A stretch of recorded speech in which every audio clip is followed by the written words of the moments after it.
Primary ignition. This is Star Wars. Look out! Core World News. You may fire when ready.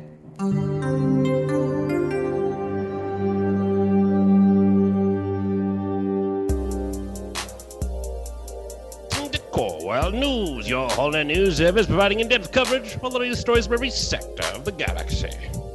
This week, our hosts share their reactions to the new Indiana Jones feature and the end of an era before discussing new beginnings and 2 new Star Wars films on the horizon. Now, your hosts, Ben, Grant, and Adam, to journey into a time fissure, travel back to 1969, and review Indiana Jones and the Dial of Destiny. All right, thank you very much, Grex. Welcome back, everyone, for another edition of Core World News. There's a little blip in the transmission there. Sorry about that. Just a little something that happens around Life Day 2, The Revenge. Anywho, it's good to be back here. A lot of fun things to talk about this week. We're actually going to cover the news the whole episode, essentially. Yeah. Just got some really exciting interviews going on.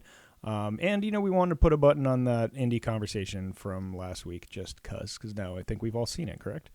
Yeah. Oh, yeah. So that's pretty exciting. One of you guys want to take it away on some of that? What were your takeaways from Indy, y'all? Initial reactions? I mean, going around the circle here. Adam, do you want to speak first? I do. You have the deepest connection. I do. So this is. I just wanted for listeners. This is like real fresh. Like we have not chatted too much. I mean, I did see it with Ben, and our partners, and we did have some discussion afterwards. But it was also weird because we were at a bar, and I wanted to like not ruin everything because we saw it Saturday, like one of the first showings. So it's still fairly recently out, and I didn't want to like spoil anything, which I guess is a question we'll have about spoilers we can talk about later because I don't need a spoiler for my review. But I personally, I actually really liked it. The more I've been thinking about it, I mean, the first 3 are always going to have a special place in my heart. Like this doesn't come anywhere near touching the original 3, but like for the swan song and for kind of ending it,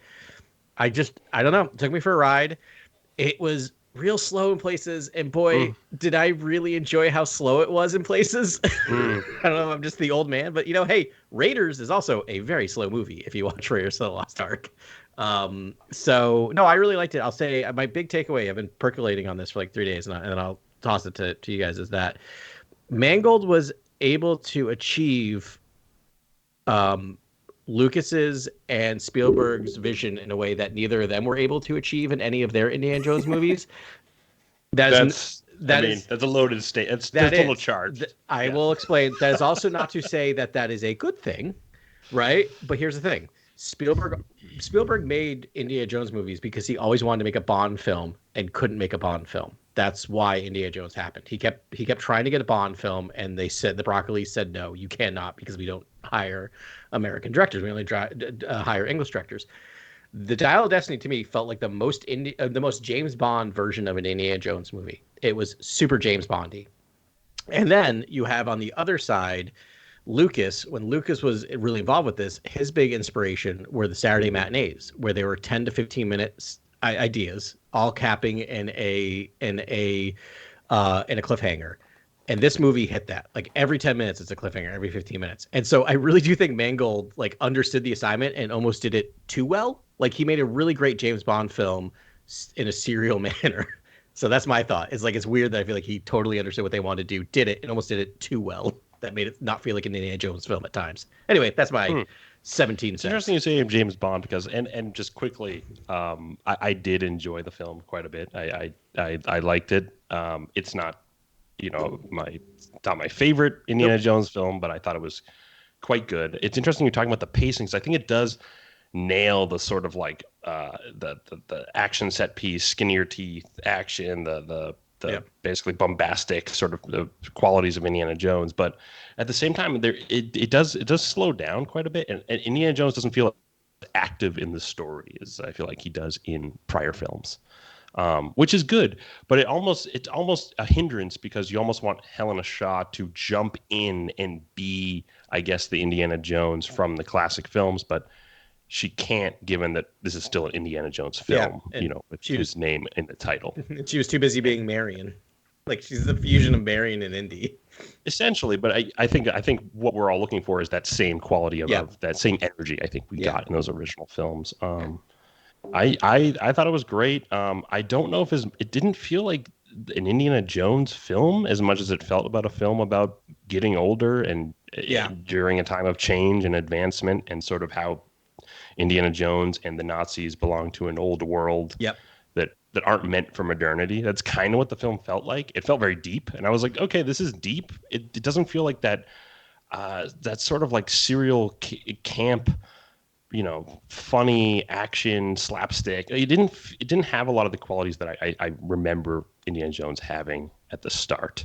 And I'm just wondering if this is a Disney problem altogether, in that when they make these properties, they treat them as such hallowed pieces of art that almost gets in the way of the storytelling, wherein the legacy characters are shunted into the front of the frame. They're always have to go through some sort of emotional arc because they have to be squeezed of all the juice they have left. And I just don't know if that's the right approach for these properties. I think Lucasfilm properties, Amblin properties require that sort of like energized excitement to explode onto the scene with something new and fresh, instead of, oh, we got to make sure we handle this vintage carefully so it doesn't spill over the table. And it just feels like that a little bit to me. So sometimes playing a little too safe, would you say? I totally too safe, and feel almost that. Like that's the methodology everywhere, and it almost seems like that's the proper methodology, just given that these are important works and we do want to honor the creators and honor the people that were in them and a part of them.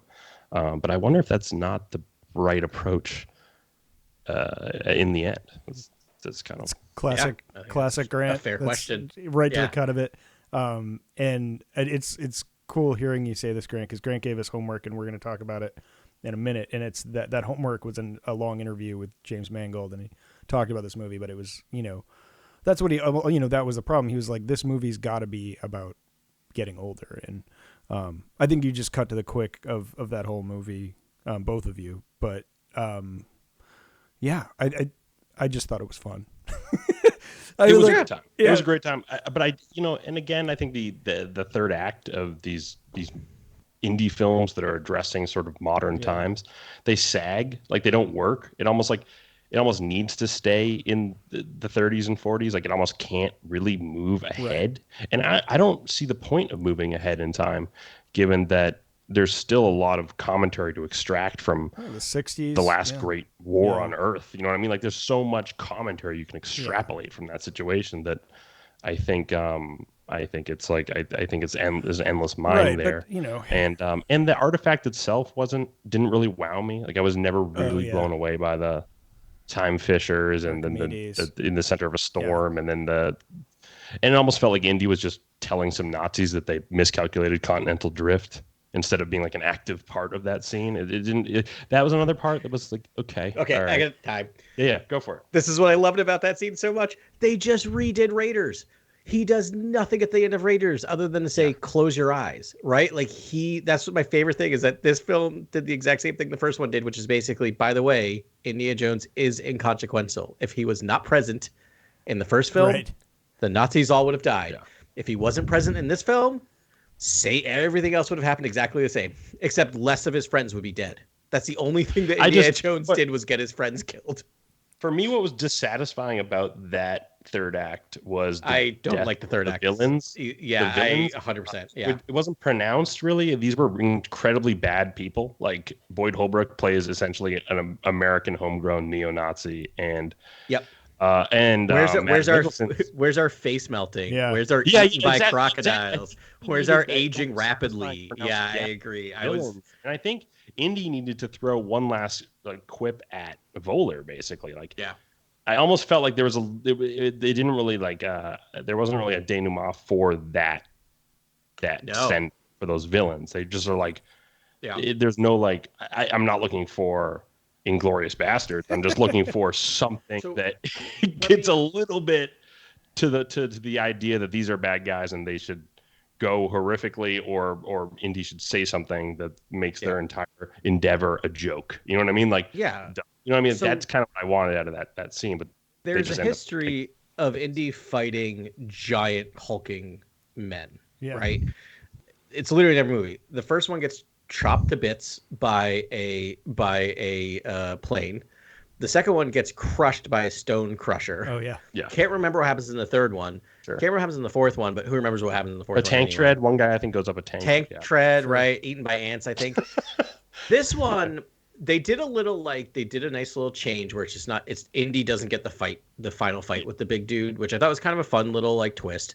But boy, was that ending unfulfilling. His ending to the point where I kept going, well, he's gonna pop up again. Right, like that's not the end of this giant dude, and then you just never see him again. I'm like, I guess that was the end of him. I won't like say specifically, but it's just like I actually loved his demise, and I thought it was ghastly.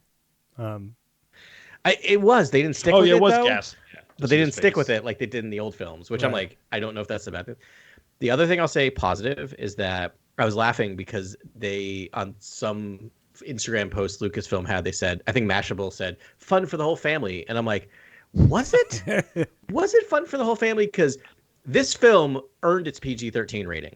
There was a lot of gunplay, a lot of blood, a lot of violence, which is not a negative to me. Like, I'm glad they didn't like Disneyfy that. Indiana Jones films tend to be violent films, right? With people getting violently killed, and they did the same here. But Grant, I agree. I was a little like, every time one of the main baddies would die, I'd kind of be like, that's it.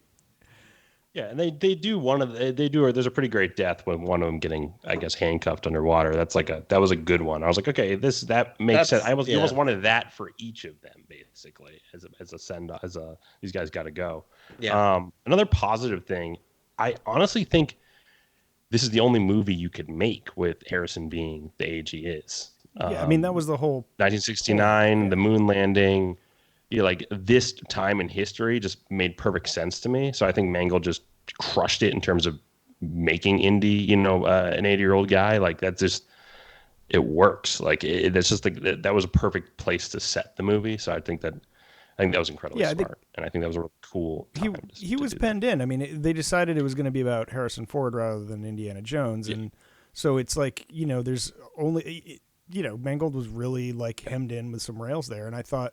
And he knew it. And, as we move on to this this interview that we're going to talk about, he said just that. And I think he kind of told the only story he could do. And that, and I mean, it was really, the artifact is about time. And the whole movie's about time. And, like he created this theme. And I thought he very deftly wove the theme into this, made like this romp. I mean, you guys said it was slow in parts. I guess at the beginning, but to me, it was just sort of like bang, bang, bang. And I mean, there were some I feel like there were like 12-minute action scenes in this movie. It was a long movie, and there was some long action scenes in them. Mm-hmm. There were some, to my opinion, slow action scenes. Okay, you guys have much defter analysis of films than I do. I'm like, sweet, look at cars go fast. I don't know, that tuk race could have been half as halved. Long. Yeah, but. Oh yeah. But okay, hey, it's Lucas. I'm sure was on the edge of his seat the whole time. He's like, yes, speed. Yeah. Well, can I just say that when I say something is slow, that's not necessarily a negative in my book. Like I think there's just a feeling of righteousness and a tenderness at the center of this movie that is kind of not in the other films. The Mangold's kind of hitting at a certain heart of the indie character that we don't normally see, and it's fun to finally dive into that. But again, I don't want to jump back to the third act. I think the third act could have done a little more to support those ideas as well, in that like meeting Archimedes, they're talking about a war throughout the film. Like Archimedes could have talked about, are we always going to be at war? Is there ever going to be a time of peace? Like there could have been an exchange about the human condition and war and fascism, and sort of talking about that sort of stuff with someone from the past. And that, something that plays too, I think what the film starts with is this sort of this Indy just taking down these Nazis who are just trying to take all their gold and riches from the war and somehow make it out, and keep scheming and plotting. And it's like, and then you have Voller and his whole narrowly dark, which I was like, this is probably the darkest character motivation I've ever witnessed. Another genius thing I think Mangold did was the darkest, I think, character motivation we've had in a villain in an indie movie. Yes. And strangely contemporary at the same time. A lot of the Nazis want to control a device to win the war. This character wants to go back and basically restart the war. and like win it. Yeah, it's incredibly evil, Matt. I will say I felt like this. I could say that the last scene cheated because it made me cry, but I'll be honest. Oh my god, I was actually I was weeping. This is why the movie works. I was like sobbing walking out of the theater. I know. Continue. But I'll say I was actually crying in the scene before that. Okay. And the time travel part, like we're just spoiling everything, which is fine. The time travel part, I was just like, I kind of had a feeling going to this, seeing nothing other than calling it Dial of Destiny in a couple of the scenes. I'm like, time travel, because that's where you have to go with Indy, right? And like, I was a little worried that they were gonna he was gonna go back in time and save Mutt, and that he was gonna save all these people that died. So when I knew it was a time travel movie, I was sitting in the theater. I told Ben this too, going, that person died, doesn't matter, not gonna happen. Because they're going to do the time travel cheat. And at the end, they're like, no, they all really died. They're all real dead.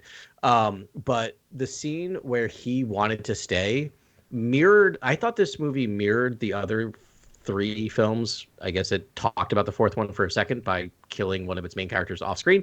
But it honored the first 3 films in a way that didn't feel super nod and wink to the camera, which I really appreciated. It felt very organic.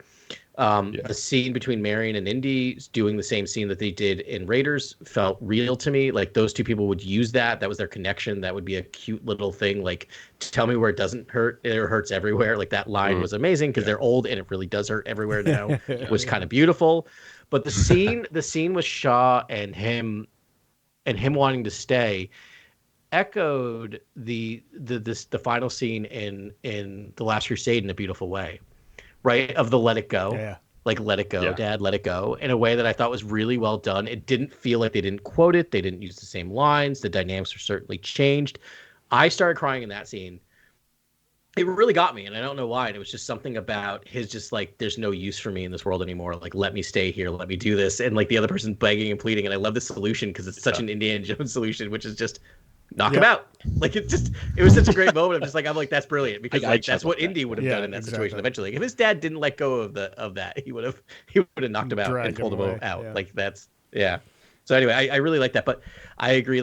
Every single, and this is funny. This is what Grant and I always do. Every single critique you have, Grant, I 100% agree with, and I really enjoyed the film.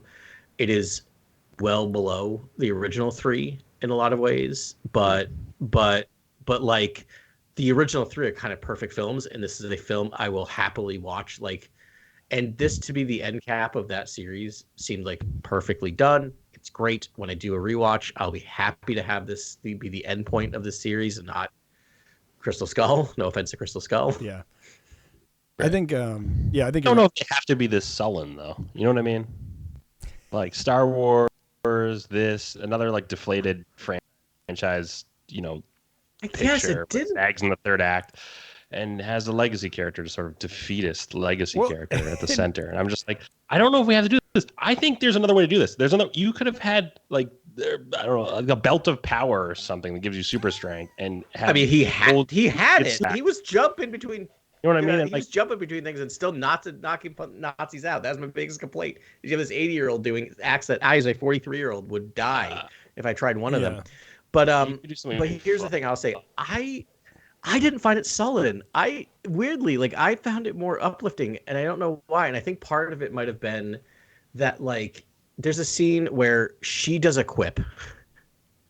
Yeah. And he goes, "My friend just died." Yeah. And I'm like, this is amazing because that's what an 80-year-old is, right? Yeah. His friends are dying around him. I thought it really honored age in a way that felt good, right? And honest and believable for this character. Because I always think back, to me, Indiana Jones is Raiders of the Lost Ark.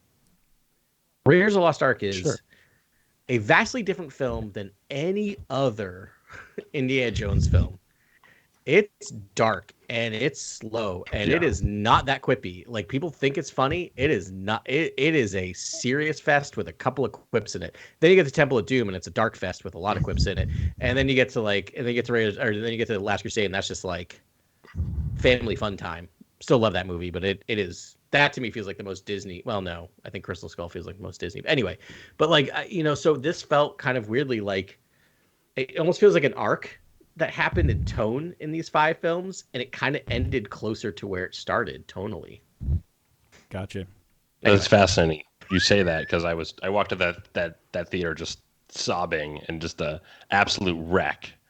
And just thinking to Marion and Indy just walking around, just talking about Mutt on just like a spring walk. Like, it just, there's a part of that. It's uplifting, but there's a part of that's just like, oh, this is just so sad. Like, there's just such a sadness at Life the core. is sad, man. Life is sad. Well, on that but note, they found each other. Yeah, but these properties are escapist fun. But I don't know. I guess I still had escaped. Yeah, I would put this one right up with the other. I did too. three. I'm not saying Yeah. the movie's a total bummer. I'm saying the movie's great. I'm just saying It is, but it is dour. There's a lot of dour moments in that film. I don't think that like there's only one way to do it, which is to show the passage of time, honor age, do this uplifting, reconnection with Marion and Wombat. Like, I think there's another way to do it, which is like, do something subversive, give Indy super strength when he's an old man. Like, even comic book movies don't do that. Even comic book things don't do that. Like, whatever. Like, there's certain things you can do that I think are just funny and subversive and throw him into the mix and in the same way. Taste. I guess what's interesting, you bring a point, Grant, is like you give him a taste of immortality or give him a taste of this super strength, and then he chooses to be an old man is a very powerful message, right? He chooses his life, right? Which in this case, and very similar to a lot of last films, he has very little choice, right? Like, which is interesting. It's interesting that he's always just thrown into this. And I'm just throwing that idea out there. That's not even my favorite idea. No, but I agree. Like, I want to say, like, I don't think this landed it perfectly. I think this achieved the goal that I wanted it to achieve, which was to be better than Kingdom of the Crystal Skull and to feel like connected to the universe in a way that Crystal Skull did not to me. It felt like part of the franchise. I did love how much it did live in the 60s, where I feel like Kingdom of the Crystal Skulls was like kind of 50s for like the first 15 minutes and then was just like, whatever for the rest of the film, and felt very I rewatched Kingdom of the Crystal Skull recently, and the first 35 minutes of the film, pretty good. Like, very honestly, good. Very good. Very good. Like, I was probably happy in the theater when that started. Indianajones happening in the beginning of that film. It tricks me every time I watch it, because every time I watch it, I'm like, is it a good movie? Oh wow! And then at about 45 minutes in, I'm like, so fast. Yeah. After they get into the jungles, it's just kind of it's a wreck. Yeah. But hey, I got what I wanted. It was they traveled the globe in this film. Remember we were talking about that with Crystal Skull? Like, this was hopping throughout locations, which I really enjoyed. Yeah, unless we want Grex to actually fire us, we should probably start dovetailing back into Star Wars. Fine, you want to talk about Star Wars? But I mean, I felt like I was watching Force Awakens at the end of this movie. Pretty much there's a lot, and you're talking about like the dour old man. It's like, well, it's literally the same character as in Star Wars, so you're gonna get that tenor from Han Solo, aka Indiana Jones. The difference is Harrison Ford was happy to be there for Indiana Well, yeah, Jones. but I thought he did a great job in both. I agree. But it was definitely a lot of the similar vibes going on there. And yes, there was that. It traveled a lot, which was pretty fantastic. Did you hear what James Mangold said about him coming to set? What Harrison would say? I'll tell you guys after. Tell me, yeah. It's not fit for our audience. Well, yeah, we might have a different audience soon, so that may change. But, I have a segue. We got a for segue. us. Let's segue away. You looking for that? Well, with the better. premiere of Indiana Jones and the Dial of Destiny, we got lots of new information about upcoming Star Wars films. Kathleen Kennedy has addressed that both the Dawn of the Jedi and the New Jedi Order films are linked in terms of theme and overlapping missions to begin a Jedi Order. That was announced. And we also know Mangold is embarking on this Dawn of the Jedi film, one of the two films mentioned. And what's interesting about that is that he talked about not wanting any connection, wanting to just have his own not be in the place universe. to play. No tie-ins, no curtain calls for characters we've seen before. He wants his own place to play. And fascinating that Kathleen Kennedy comes out and says, "Oh, actually, these films are linked. These films are actually linked." And we, I think a week ago, had spoken about how could they not be linked? They're basically setting out in the same mission. Yeah, you mentioned that. But I really think that's going to be the only way they are linked. And this is me being hopeful. But it's just sort of like, you have one... on one side, Mangold's going to be creating the first Jedi Order, and very, very at the very, very, very beginning. So I think he said in that interview, you probably won't even hear the word Jedi, right? He's like, people don't generally brand first thing, Right. But then, and then you have Rey looking back at this entire wealth of history of 25,000 years history of the Jedi and getting to start anew. So it's like, I think the only overlap may be like they run how they deal with the same problems in different, and I'm hoping in different ways, because I don't want the new Rey's, trilogy or movie or series of movies or whatever to just be making the same mistakes again, because I will absolutely just like jump off a Death Star. Please. Like I know. Yeah. Yeah, I don't know if I could do that. Yeah. As Grant mentioned earlier, You're talking like self-fulfilling prophecy mistakes? No, I just don't want to see her make. Because I feel like that might happen again. I mean, obviously, it would be super boring if they were telling like essentially the same story with two different backgrounds. Yeah. I mean, as wild as that would be. So it's like I don't want her to be making all the same mistakes they made the first time they created the Jedi Order. Yeah. I want to see her zag when the first people zigged, and she's got the texts that hopefully should inform her so that she doesn't make the same mistakes over again. And I think that juxtaposition will be really fun as they sort of vector off into different paths. Mm-hmm. The weird thing about this too, because I heard that same thing by Kathleen Kennedy, and I was just like, I kind of figured. She's also she's doing her job. She's just really good at like saying things that are vague enough that could be interpreted in a multitude of ways. But like, I feel like if they're really going to link them, it's odd that as far as we know, the New Jedi Order movie is coming out first, and Mangold's film's coming out. We're guessing second now, based on like the way they've talked about it. Actually, they look like looks like he's about 6 months apart. As far as, or actually, he's just about to start. He's starting to write 6 months after. So right, which is weird because if you think we were going to link them, you'd want to link them forward facing, not backwards looking, right? Which means that you would have Mangold's film go first, and then you would have whoever's rewriting the I guess it's Stephen Knight rewriting, or I guess rewriting the New Jedi Order would pull from that script, because based on everything Mangold said. And I would say based on what he did with Indy, he'll just be like, I'm going to take what I want and ignore the rest. So he might not pull back. So my thought is like, I don't know. Is she just talking about EU stuff again? Like, are the links going to be developed in books and comics and all the tie-in, stuff to kind of make those links a little more? Well, you have to imagine that Rey is looking back on that first order, first right. Jedi Order. But we don't know what that is because Mangold's going after. Right. But maybe this is more for the story group, and this is just internal sort of stuff where it's like, hey, what can we put in the sandbox for Mangold? Because it's not going to be free range. Do whatever you want. It is. I imagine it's going to be. He's already got the date is already not up to Mangold. 25,000 years was set by the story group. That was not Mangold who set that date.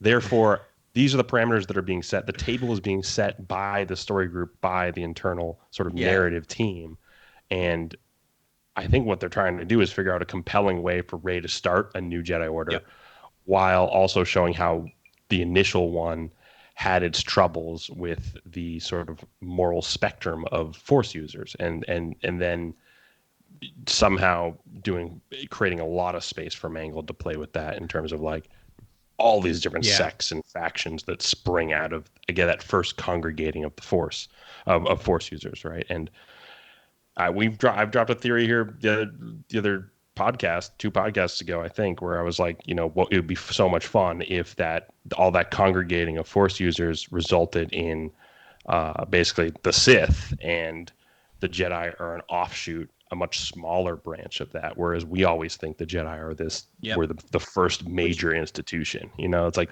and then what was that message? That message is there's more bad people than good people, which is a really dark message to send out there, but it immediately makes us appreciate the Jedi Order that fell after the Clone Wars and the rise of the Empire. It immediately makes us respect those guys and think, hey, they have all this analysis paralysis, they have all this clouded thoughts and confusion because they're just so worried about dismantling this lawful good order they've somehow created, which was just painstaking. To me, it actually creates reverence for that order. When a lot of people I talk to just are like, how could Yoda just jump on this Clone War bandwagon? Like, how has no one heed Count Dooku's, comments about a Dark Lord. Why is nothing? Why are these Jedi so complacent? What if they're just deathly afraid of losing what they've built? Yeah. You know what I mean? That's interesting to me. That would be lore saving in a lot of ways if they did that. Lore reinforcement. I know these big franchises try to do lore reinforcement constantly with everything they put out. Yeah. Yeah. To me, that would be a theory I would love to see. I want to unfold. jump in on that, Grant, because I feel like it just makes weirdly the most logical sense, and also a bit of like tone poemy, if you have the Sith outnumbering. Are you saying it rhymes? Yeah, like poetry. It outnumbering the Jedi, right? Because then your rebels are the Jedi, right? Your rebellion are the first Jedi Order rebelling against the Sith, and the other thing, the few, right? The few good, the few pure of heart. And I mean, I feel like part of what you get with that, which makes a lot of sense, if you have like, and Grant, you were getting at this, if you have the Jedi Order who have all these rules and structure and like tests and a way to basically all of that does is opt people out of the program. Yeah. Which, I mean, they're trying to find the best of the best. And then you have the Sith going, hey, do you have a lightsaber and like hate things? Cool, you're one of us. Yeah.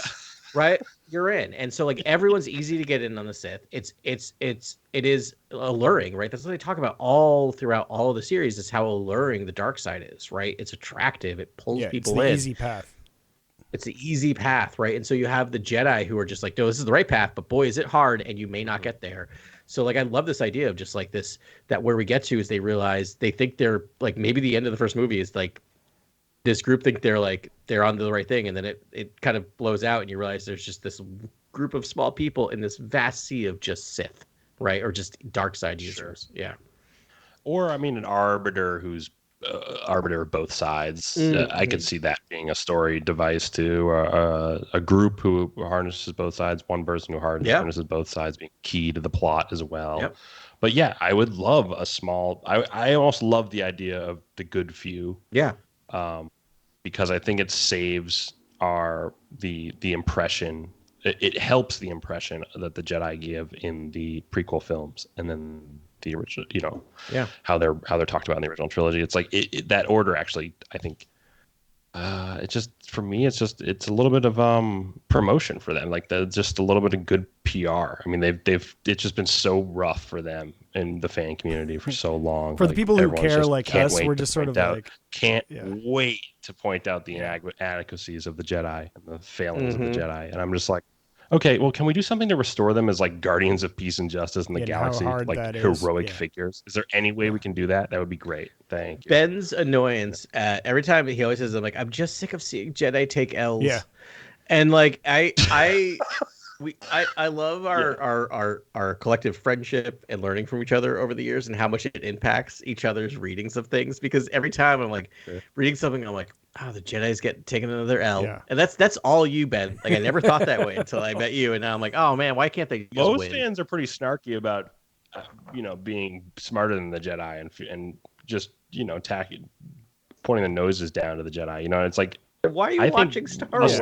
I think we just want like entertaining, compelling Jedi story. I don't know, like I'm not looking to like see them lose and fail and lose their masters and sulk and hide their identities and go into hiding. Like I just want to see them doing Jedi. Yeah, I mean, it's my view is like I mean, as soon as the film or the production is made, it exists and that's the story. And I'm just like, hey, great job! You made a Star Wars and you got it to come to the big screen. You got to put it on Disney Plus, whatever, like what all they're doing. So it's like, it just exists. It is what it is. It's mythology and it's written. And how I deal with it personally is how I'm going to deal with something. And it's like, it stinks to watch your heroes or characters that you watch develop or read develop in like High Republic get smoked and just like, or get fooled, be deceived, be trapped, cut off from their loved ones, like just terrible things that happen in that series.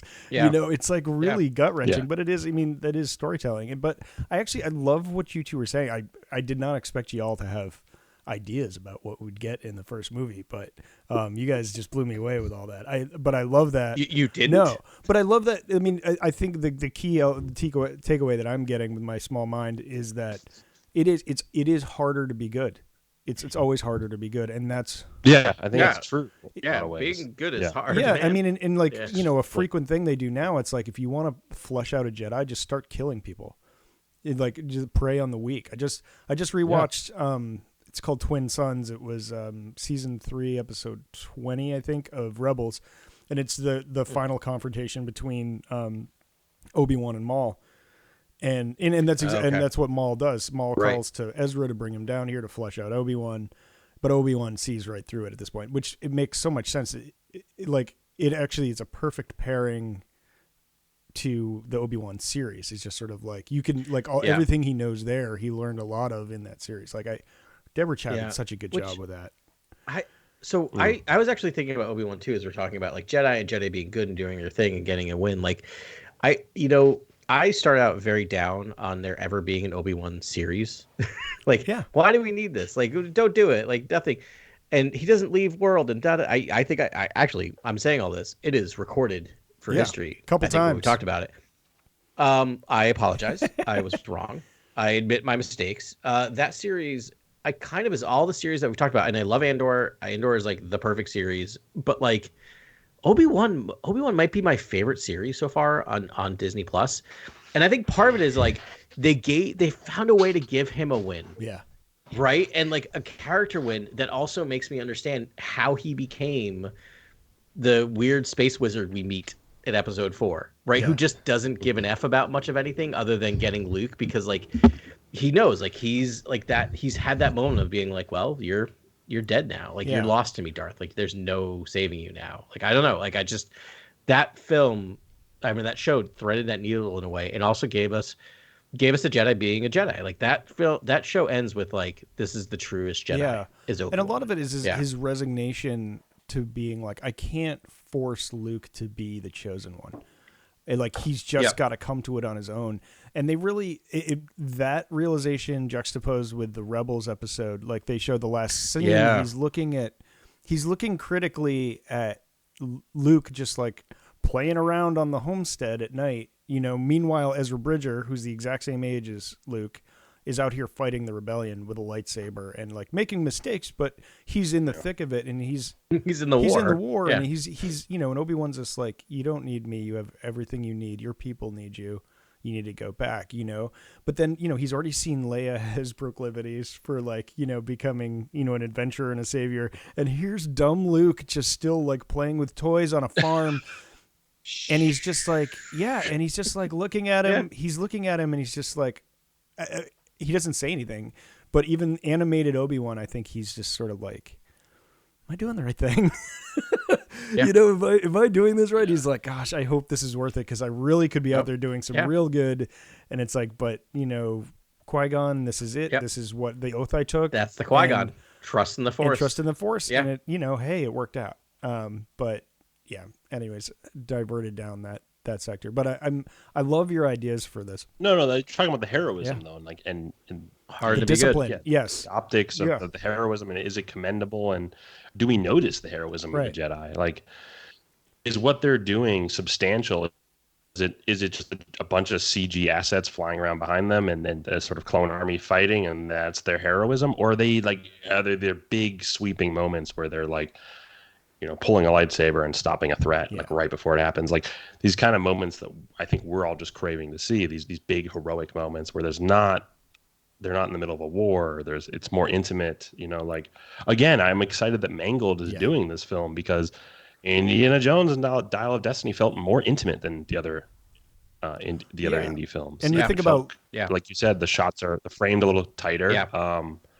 It's just new camera work and design. It's not so focused on establishing shots, wides, trick shots, things that Spielberg loves to do. It was very focused on character, and so it's going to be exciting to see him jump into this story. And I got one more pitch for you, Ben. What about a love triangle in haven't we Star seen Wars? That already? Like among Jedi. Oh, among Jedi. I mean, also haven't we seen it? Among Jedi. I mean, like in books. We got a dyad. We've seen it. We've seen it in book form, but in movie form. Yeah, I mean, right. Elzar we got the High Republic.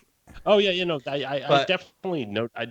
That's a great one. I think that's a fantastic triangle. I do think that triangle wasn't was basically all the same flavor. Like they're all Jedi. I was like, what if the triangle I'm talking about is Dawn of the Jedi era, and they're On the not same all sides. they're Force users. Yeah. You know what I mean? But they're not all of the same schooling. Do you want to hear a pitch that I kind of don't want to see, but I wonder if they're gonna do?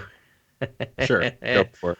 We have to get to no attachment somehow. That's what I was just thinking. Boy, Here we go. Do I ever get through an episode with talking about the no attachment thing? Maybe that's what we see. Maybe that's the connection Kathleen's talking about. That's the triangle I'm talking about. The triangle is one person has toxic love, one person has that real leads love, to no attachment, right? That leads to the no attachment rule, which is like maybe you justify it then because maybe that's the key that draws these two films together because Rey is also struggling with the no attachment rules. Maybe not like don't make it a love triangle, don't make it that exact, but she's kind of grappling a little bit with that no attachment. Well, now you have that. Well, there's a likelihood to that, Adam, because we're not getting old Rey anymore. Lindelof has left the ship. Yeah. And I guess it's because I don't think he wanted to do Helen Mirren right away. Yeah. An actress in her prime, there's no reason really to do that yet, or and it's a recast if anything. Also, again, I just don't want to. I think I said the last time you told me about this. I've suppressed that memory, by the way. But thanks for bringing it back up again. That was the idea. I think it's just been done. It's like I don't want another fast forward and then backfill, fast forward and backfill. Like I don't. I mean, I want to see her. Like, all right, what happens next? And I mean, maybe my favorite part of the script that wasn't by Trevorrow, is it ends with Rey at the beginnings of her new school, and like that got me really excited, and I really want to see it, and I don't want to see it in my lifetime. Like I don't want to like do the old one and then wait 20 years for them to decide to backfill it with a comic book series or something. Well, and then you're backfilling it knowing where it ends, so you know where it has to go. Which I'm like, no, I agree. Let's like burgeon forth into the unknown. But I just don't understand it. But what's scary about that prospect to me, though, is that is that just an X-Men film at that point? And is it just a group of Jedi that culminate at the end, fight a threat, and that's like that's the structure of it? Because you're kind of doing a school at that point. You're introducing new students. Like, what is the design of that film? Do you know what I mean? Like, to me, it's like that's a series. Like, I would just way rather see that as a series, just because. I don't know. I guess that's just. I guess it could be really fun though. Now that I'm saying that sounds amazing. No, but why can't we get a little X-Men in it? Jedi, you got. Like, why not? Right? Like, there's room for it. If we're gonna try to do different stuff. But Grant, the second you said X-Men film, and I mean, we've talked about it, like X-Men is like my comic series of all time. Yeah. But I was also just like, the second you said that, I did like I almost felt myself like cringe when you're just like X-Men in Star Wars, which we get a lot in the books, right? All the books, all the old EU books with the new Jedi. But I'm like, I don't know, maybe. And the High Republic does. I don't know. Too. It's like there's a new Padawan, I think, featured in almost every book. Yeah, right. With a new skill. Yeah. Which is cool. I could do 3 Padawans in 3 movies or something, like 3 students, like one student in a movie instead of like, because then it gets into X-Men. Yeah. It gets into super. Well, now I'm nervous. Ensemble. I will say one of the things I've learned from doing this pod as we close in on 300 podcasts together.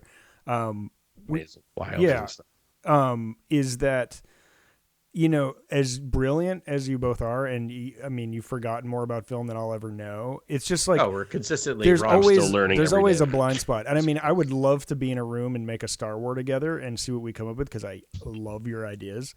But there's always an angle we haven't seen, and it's their job. And so I think, yes, on its face, there's a lot of pitfalls. There's always a lot of pitfalls if you're like, okay, it's going to be an ensemble cast and there's only so many ways you can go and we're going forward and they have new skills.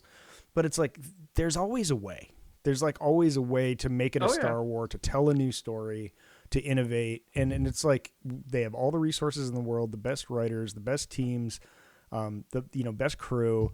They'll figure it out. Like if anyone can be, figure out, they can. We've got our best people on it. It's, this established thing. It's going to be some risk, They've taken risks before and failed, but. And how much of the Jedi process do you show? Like, is it more alluring to show a set piece moment wherein a threat erupts in some crowded, marketplace, and then a Jedi mysteriously arrives? Is that more interesting than showing Rey's process of like, you All know, right, now, communication everyone officers, lift the finding threats, like sending Jedi in. Like, it's almost like I don't want too much of an inside look either. I think the Jedi work better as a mystery in a lot of ways as well. So like there's a lot of concerns and pitfalls, but again, so excited that they're doing this. Like, we're actually getting a Jedi Order, like the startings of a Jedi Order. I will say, are we going to do Master Apprentice again? Is it going to be Master Padawan? Is like, is that maybe still that's going to all be it is, right? Maybe they do keep that. I'm not really gonna. That's how you escape the X-Men ensembles. Rey and Broom Boy. Well, I think Rey's gonna have her own thing. We joke about Broom Boy, but it's a good enough gonna ending be to a there. film that he should most definitely. If he's not there, be in I'm story. quitting Star Wars. Like, Not really. Like you know, I have my problems with the film. It's a great film. I would just say that the sequels altogether kind of like was a train that went off a track, and I don't think you can just say the last film's what did it. I think that's all I can say about all three of the films. But that ending was good enough that I was like, this is a good character. Like, this character should come back. And maybe he's like good with animals. Like, I don't know. It could be something in there. They could just be like, oh, where'd you come from? It's like, oh, I came from Canto Bight. It was like not a pretty scene, and then like that'd be enough. People would put it 2 and 2 together. Yeah, you don't need to. You don't need much. Like do too much. Or here's the thing. What's the name? All my Harry Potter people out there. What's the name of the groundskeepers? That I know. Well, you know, let's not. I mean, no, please don't. No, don't give her any money. If you want to read Harry Potter, you get it for free from your library, and she sees $0 of those dollars. Please get your books from the libraries or buy them in used bookshops. Anyway, but Filch, I think, is like the groundskeeper who is. So I'm guilty. I'm gonna read them to my kid, and she will see $0 of my dollars when I do. But I think Filch is like the groundskeeper who is a Muggle, and so you do the same thing. He's the groundskeeper of the New Jedi Order, and he only has enough Force connection to move a broom, and that's all he is. He can't actually be a Jedi. That's the stuff you can do. The guy that like I'm not really gonna sleep well until I see it announced is John Boyega. I agree. He's necessary. Has to be in it. Because I want Rey to. Hopefully he's involved in the writing. Yes, he should. I want producer credit for him for sure. I was gonna say Daisy, but I don't even know if she has designs on that. But I'd be happy. She'll get it because that's the way Hollywood works now. Yeah, but I mean, it's like after hearing. I mean, but you know, Boyega like is about that life, so it's like okay. And after hearing, I just watched Actors on Actors with Diego Luna and Hayden Christensen, and it was really good. I finally got a chance to watch that. I saw it pop up, and it played out about how I thought it would. But like Diego Luna was a producer on Andor, and he gave a little insight as to like what his day-to-day is, and he's like just like being able to be in the room when we're making decisions early, was a lot. That's huge. And like that's where like Boyega needs to be. But because my headcanon for this story is that like Heavy weighs the crown for Empress Rey. And I mean, I know she's not really going to be an empress, but like maybe she is. I don't know. But like she's trying to dictate the next. She's trying to find out what comes next for the Jedi. But like Boyega's boots on the ground with the school, day-to-day operations. Like he's really running it, and it's kind of his thing. And I mean, it's going to be great because there'll be all these pitfalls. Maybe you hit it. I think you hit it, man.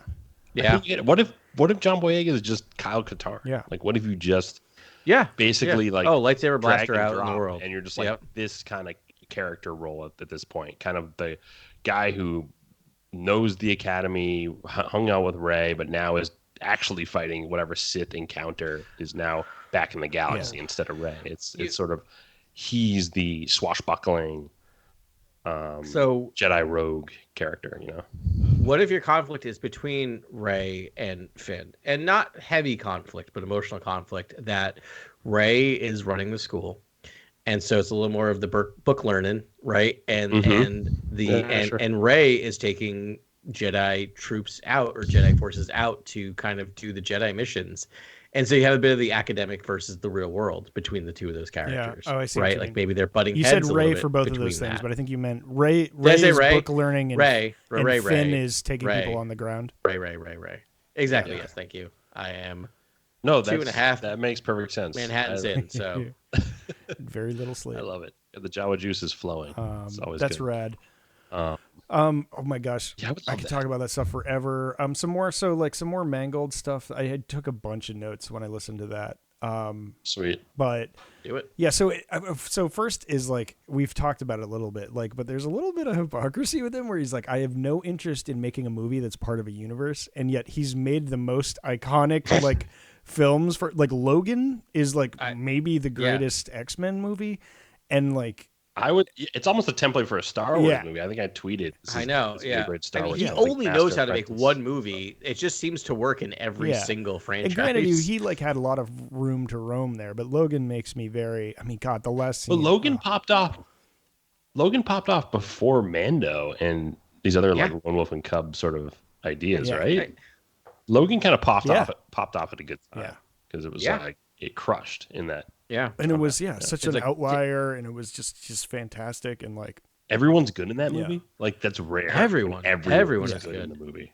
Yes, everyone, and then for some reason, Hugh Jackman decided to keep playing that character. Where I'm like, stop it! Like that was it. Why would you play it again? That was the perfect ending, and then you show up in 3 other movies. Yeah, after there's that. actually and now another talked to one. him about that. The interviewer talked to Mangold about that, and he was just sort of like, oh, it's great, whatever, whatever. He's gonna say. Diplomatic. But I mean, if anything shows that he's capable of this, so it's like he played within the guidelines of X-Men and made an amazing outlier X-Men movie, and that's like exactly what he's being tasked to do here. This is like a franchise closer. Yeah, I know, but now he's going to be a franchise opener. Oh, weird. Yeah. No, you're right. He totally is. I didn't even put that together, but he absolutely is. Yeah. This may be the last. This may be the last Star Wars movie. Yeah. JJ's your franchise starter. Yeah, it's your franchise starter, but it's like kind of I mean, that's great. Just pictures. Think about it. I mean, that's what. Do you know what JJ is? I'm going to say it, and we're going to talk about it now. JJ is a franchise starter and then a franchise killer, and then having to reinvent the franchise because he did it to Star Trek.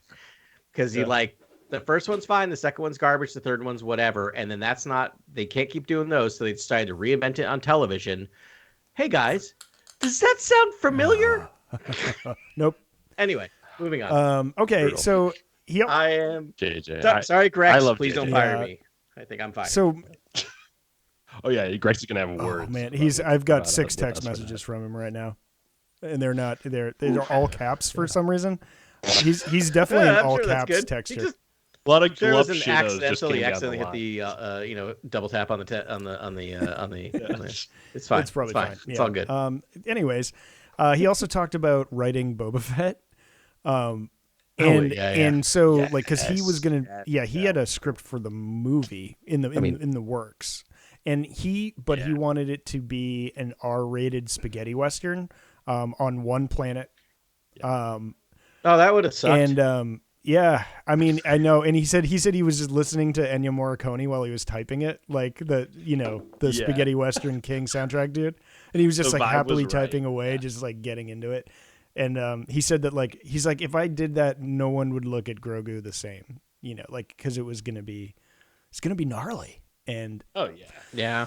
I'm just gonna say sigh. We don't need to relitigate Book of Boba Fett. No, but what's Mangold's Western? Did he do 310 to Yuma? Oh, he did 310 to Yuma. He did. He did a remake of a Western and found a way to make it again much better than the original, which is a rare thing to do, right? Is to remake a film and make the second. Like his remake of 310 to Yuma it's great. I mean, I didn't know who James Mangold was, and I was watching it, sitting at my video store watching it, and I'm like, what is this film? This is amazing. Like you have revitalized the Western, and no one cares. No one cares that the Western's back. I've got to watch that movie again. I loved it. Really good. Yeah, I would trust him with a Boba Fett spaghetti western. I mean, we also music. You can flash back to our live coverage of Solo because they announced that the morning Solo was out. It was soft announced that James Mangold was doing the Boba Fett movie. I have sense memories of the three of us and our significant others meeting at Assembly Row, excitedly talking about James Mangold doing that before we went in to go see Solo. Yeah, he did. He admitted Solo killed his opportunity, which is sad. But it killed a lot of opportunities, which is a bummer for everyone else and Solo because it doesn't deserve it. Solo was great. Solo was great. Really, Yeah. you missed out if you didn't go see Solo in So- theaters because I think It's Super so good. Verminoth and It's- the mall, yeah. like, that stuff was awesome. Oh, It's also the budget's fault, not the movie's fault. If it didn't cost 2 movies to make Yeah. 1 movie, it would have been considered a success, just like the Indiana Jones film that just came out that's dying in the theater, but it would have been fine, but they had to remake it or redo it. Right. Anyway, I have a whatever. pretty hot moving take on. about Boba Fett, though. all right. I don't Please think do. It's so better far, be I don't hot. think he's entirely a Western. This is quick. I don't think he's entirely a Western genre character. I would almost give No. him to like Bong Joon-ho and do something on like Ooh. a tropical prison planet or like a gladiatorial sort of ring, and Yes. it's like Old Boy. Like I would do Yes. something where it's Oh like boy, do just it. constant action and like, but like there's real stakes and he's after some gutter punk kid who he likes or something. I don't, something that's just fun. You know what I mean? Like, and then like, Yeah. it's almost the person I'd give I- it to. You know? Yeah. Here's what you should do with Boba Fett. All of that.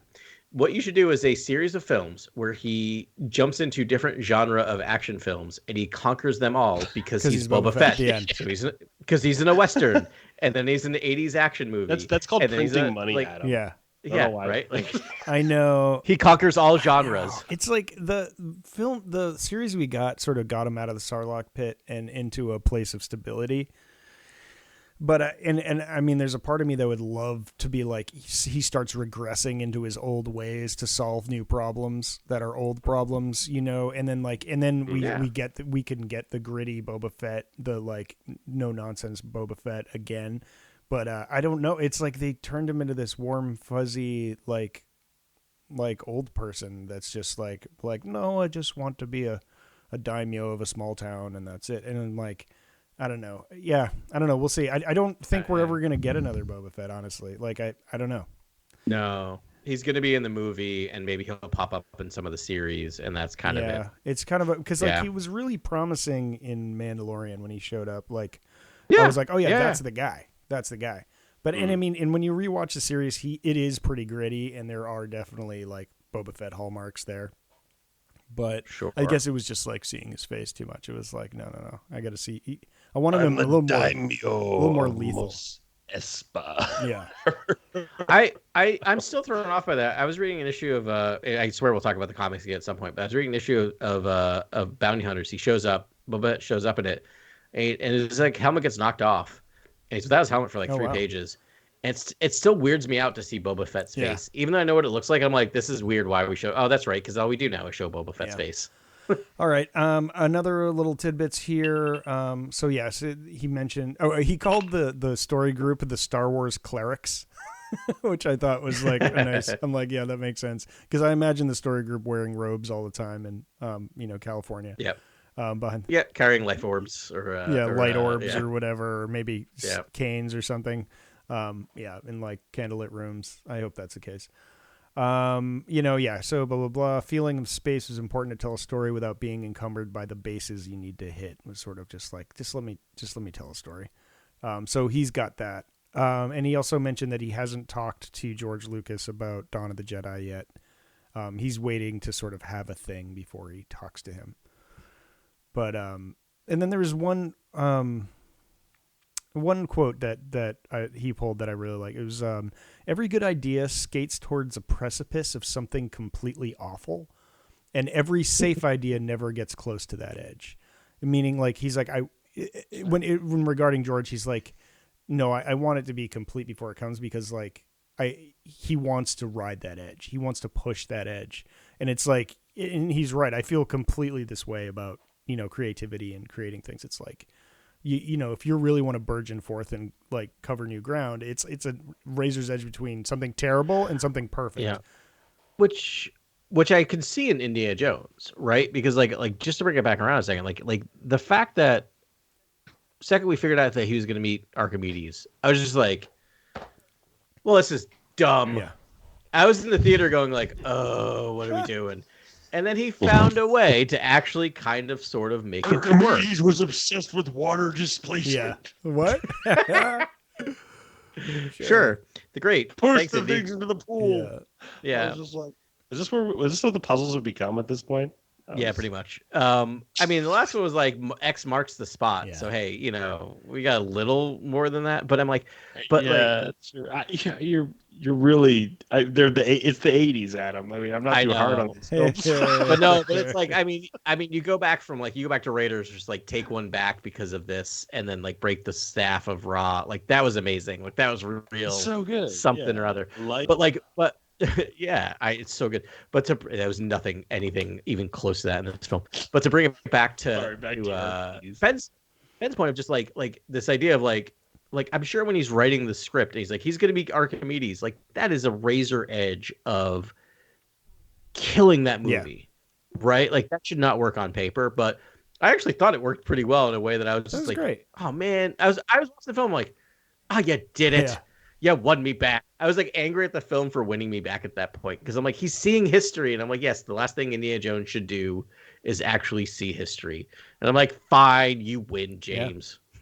For me, the razor's edge or coming to the edge of creativity and taking a gamble was the de-age scene and how long the de-age scene lasted. Long, so the long. whole movie Which was a good choice in my opinion because it was story driven and it was, for me, I think it's a really bad look when you create a de-aged moment that's sort of like single serving, maybe single serving to the MacGuffin, single serving to one character. It was so refreshing to see a de-aged scene in which the character keeps going.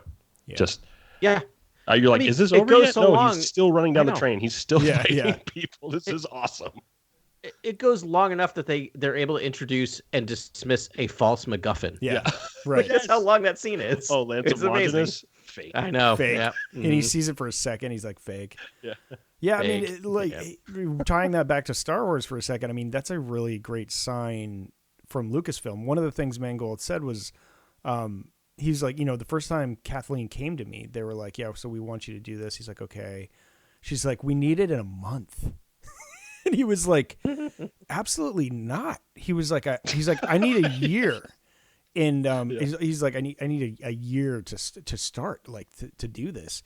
And they like left him alone, and he was like, well, I figured that was it. And he's like, I don't know if they called every other director in Hollywood or what, but they came back to me and were like, okay, we're gonna do this. And he gave her his idea. But like, A, the fact that they gave him as much time as he needed, and B, that he made as long a movie as he needed to make, is both very encouraging signs to me. That he felt comfortable pushing back. Yeah. Right. And she listened to him. No, like that's that's a good beginning of a relationship. That's what I wonder, like with JJ, is he just such a company man that he's like, okay, you need this in 2 years and it needs to be an hour and, no more than 2 hours long. Like, okay. Well, he runs a production company, so I imagine he has a slate of shows and things that he's always trying to hit. Right. So he's like, okay, I'll just make it work. That's the game. Yeah. I think it's a combination. I think He's he's like how you cut movies to make that movie happen. But it was like, did we really need to put that much pressure on the guy? Okay. Well, he did bring it to in-house too. He would he shot scenes for The Force Awakens at his own studios as Bad Robot. Yeah. Production. Sort of like did his own doctoring of film on his own grounds in his own domain. Yeah. It's kind of cool. And he kind of wrestled that. He was fine with the allotment, the parameters. I think he was fine with. And his shooting on that first movie, in Force Awakens, he was able to wrestle it back from disaster, right? With like Harrison Ford getting injured and having to like stop production for a while, and still deliver like a great movie and rewrite everything, and it worked out really well.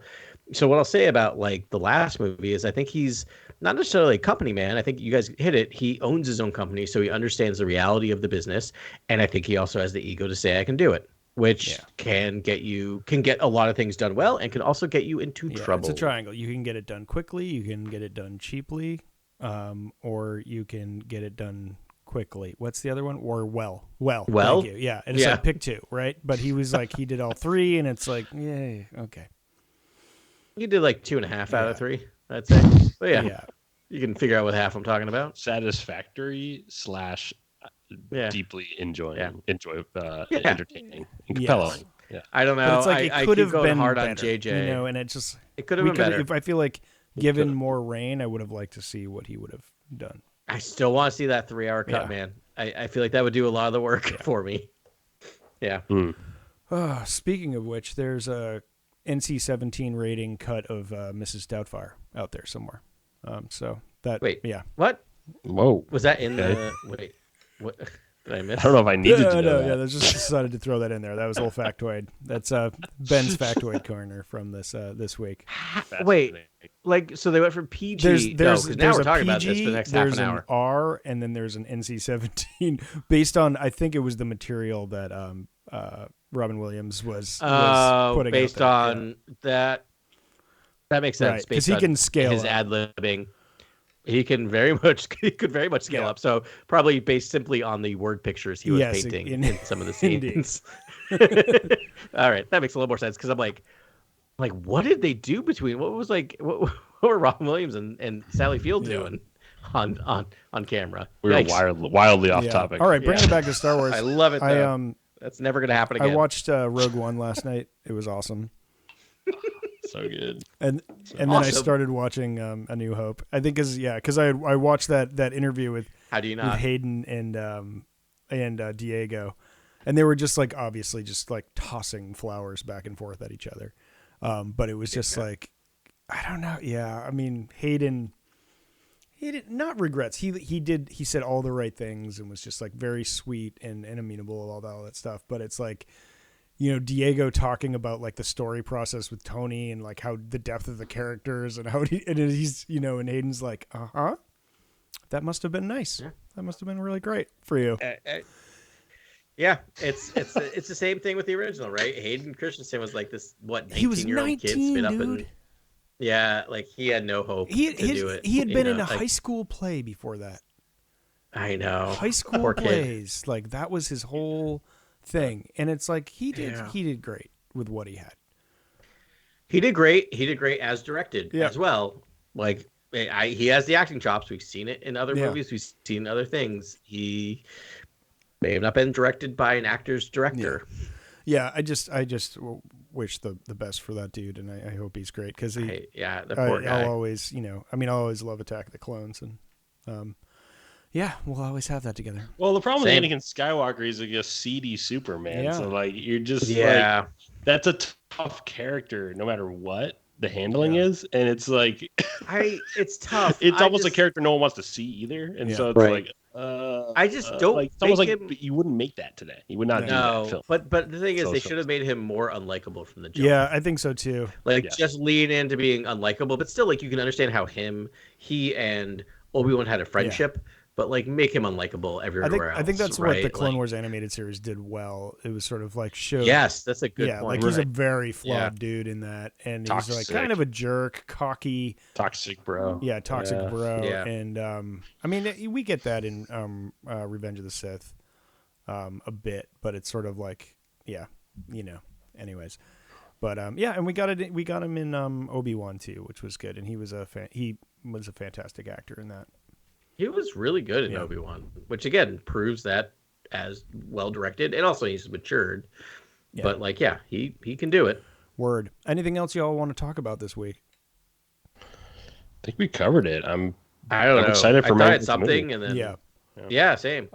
I thought I had something, and then Mrs. Doubtfire. Sorry, I just felt like a non-sequitur. I love it. It's great, but I'm like, how do you follow that? the board. Yeah.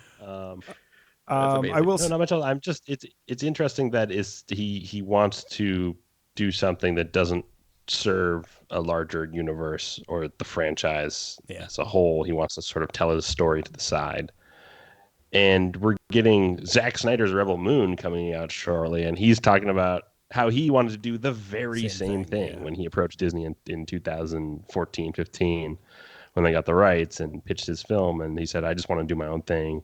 On the side, not connected to any of the characters in the lore so far, and now his movies are coming out, and it's going to be a two-parter. I'm not overly excited for them. I'm just a two-parter, apparently, like 6 months apart or something like that. It's just exciting to see the sort of like indie sci-fi or this sort of like independent sci-fi idea versus Mangold now able to tell this story in the Star Wars galaxy with new characters, not beholden to what we've seen before. It's going to be exciting. I think we're in a new frontier of science fiction storytelling and space fantasy storytelling. So I'm just excited about this kind of new horizon that we're entering. So very cool. And I think our podcasts entering a new horizon too. So Yeah, excited about that. I figured this is time to mention it. We've been teasing about how Grex is going to fire us. That's definitely happening. Actually, it's not. Yeah, we probably got like, I don't know, 2 episodes left in front of us before we Yeah, get so- fired. Just guessing. Yeah, I'm actually I'm supposedly fired as of right minute, so I'll be clearing my just that. Yeah, actually, podcast. one of those texts just says you're fired, but like Holodex. 29 times. It's like a wallpaper that I'm probably going to put on the back of my phone. But yeah, it's we are still going to be a podcast, but we have been kicked off our transmission news space station here. So we're just going to go to different bars around the galaxy and have a little more adult, a little more casual conversation. We'll still cover stuff as it comes out and cover all the things. We're going to be the completionists we always have been. But it's going to give us a little more room to mess around with some different ideas. It's a little bit of a misnomer because we are the worst news hosts probably in the galaxy because we don't really cover the news. We just talk about Star Wars in a very general way. Hence why we're fired. Hence the firedness. But it's just going to, I think, open up some new fun things for us. We might start our counter over again. But so if you see Star Wars Cantina Chronicles on your logo instead of Core World News in a couple weeks, you will know why. That's don't fret. Still us. We'll just be Cantina Chronicles. Yeah. We'll try to do a new event. I think we're gonna have more guests, whether accredited or not, to get people. Pretty much anyone we can pull over on a bar stool next to us to talk about Star Wars. I think would be kind of fun. We've got a bunch of good ideas going there. So. It's good. We're excited about it. It's going to be a blast. It's finally time to see the Yes, galaxy. indeed. That's right. Let's get out. We got to leave No, the one bar stool at a time. in the core world for too long. Get out of the cubicle. Go see what's going on. Actually, and Adam and I are going to be drinking at Oga's Cantina next Wednesday. So, if you're in Oga's if you happen to be at Batu next Wednesday, I think it's the Keep an eye out. 13th or something, the 12th, whatever. 12th. I think. Yeah, we'll be there. Come have a beer with us or blue milk or something. Possible live announcement. At Oga's. Possibly, yeah. Ben stands on a bar stool. Shouts at. Yeah, I will. Immediately I'm sure. gets escorted out of. I know. I'm trying to figure out how to get in there with recording equipment. We'll see how that works. Yeah, keep an eye on socials. I'm sure we'll drop at least some bad iPhone videos or something on. With great audio. With great audio, with amazing audio and subpar picture. Yeah, we'll try to do it. But it should be fun. So we'll do that. But anyways, fun things on the horizon. Star Wars, always. There's always such great stuff. I still feel like I don't have my head around everything. Isn't there a book I should be reading? Something? There must be a book out somewhere, right? Weirdly, there's a new Legends. Did you see the new Legends collection? Released a Dawn of the Jedi, a book entitled Dawn of the Jedi. Yeah. It's from the Legends books. Adam, you must have read it in your rereads from over the past 8 years. God, but it's like 20 years took him to do that, I think. But it just dropped on Audible. I just downloaded it and was listening to the first couple chapters today. I am digging into it now. Yeah, that's into it. The void. So maybe that's something to talk about. Yeah, I don't know. I weirdly I'm just digging into it. I know I've read everything. This does not sound familiar, but again, it would have been like way back when. Yeah. So, no, we'll definitely. It's short. It's a short read. Try to see what the original. I was just trying to see what the original date Tim was. Levin? Who's Yeah, the author? Tim Levin. I'm not familiar with him, though I know I must have read this. Anyway, we will definitely 2013. Just interesting that same title as the film we are talking about. Do you want theoretical to film. hear something fascinating? I may have never read this book. Oh. Well, wouldn't that be a nice Okay, on your... Because I may have been past the timeline. Oh, when it came out. When this came out, because this is during the Dark Era, so we might have to read Dawn of the Jedi and talk about Dawn of the Jedi Dawn by of the 10, Jedi. 11. I wouldn't hate that, shorter. and I'd love to do Heir to the Empire too. I don't feel like we're short on material. I haven't looked at our content matrix in a while. I think Heir to the Empire we smart to do before Ahsoka if we can just crunch. Do you want to do the get in whole there. trilogy? I have them all on audiobook. Yeah, I think we do the whole trilogy. I'll do audio. I'll crunch the audiobook because you can get them on the library. You can get them. They'll be available. Or I'll just pay for them.